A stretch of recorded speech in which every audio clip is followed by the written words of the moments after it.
Experts at the World Ocean Summit in the UAE are calling for radical change to ensure the future health of our oceans.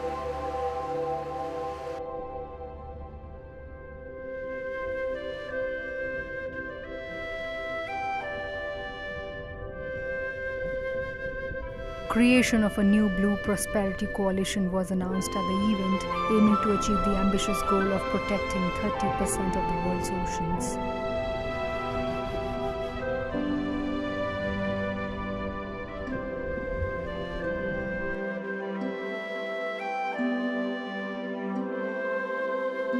From the plastic waste to the melting ice caps, experts warn that our seas are suffering.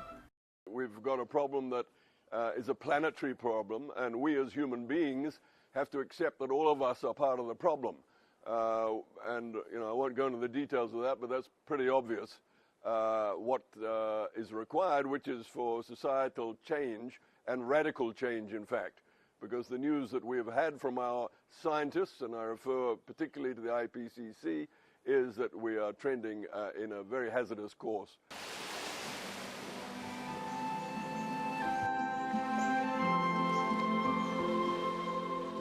At the 6th Annual World Ocean Summit held in Abu Dhabi, political leaders, policymakers, business heads and scientists from around the globe are meeting, hoping to build a consensus and greater collaboration.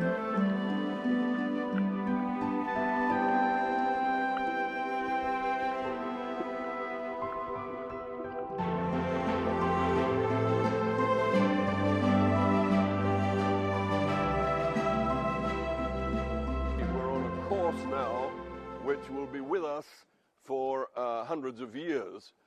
Even if we did everything right tomorrow on GHG emission reductions, we're still on that course. But we have still got time over the next 10 years to lower our GHG emissions to a level whereby we will not hit that 2-degree warming stage, which as you would know, once we get to 2 degrees, we're currently trending towards 3 degrees. Once we get to 2 degrees, we lose all coral reefs, for example, in the world.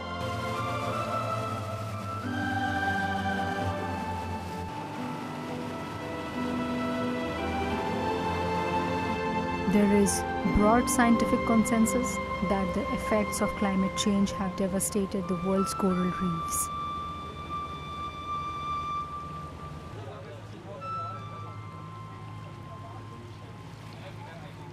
I mean, we've overfished the oceans. We have, in my opinion, 5 to 10 years to really reverse the trends of before, or it's going to be too late.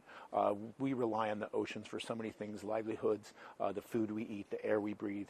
The oceans sequester a ton of carbon, and if we don't fix the oceans now, it's going to be too late. It's going to be an environmental and an economic disaster. So we have to do this now. We have to come together. We know the tools. We know it works. We can do it. It's just about implementation. Find a few courageous governments that are willing to take the risk to do it, and it'll pay huge dividends down the road.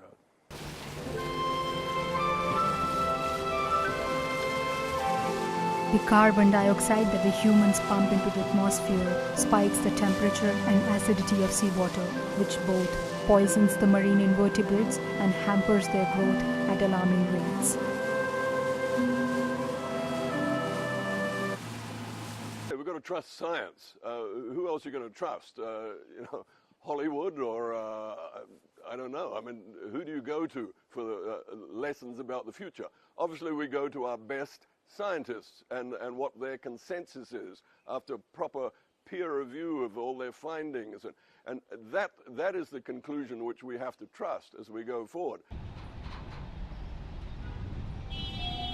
The aim is to balance the economic growth with marine protection and achieve the ambitious goal of protecting 30% of the world's oceans by 2030, an aim expressed by the IUCN in 2016, an ETV Bharat report.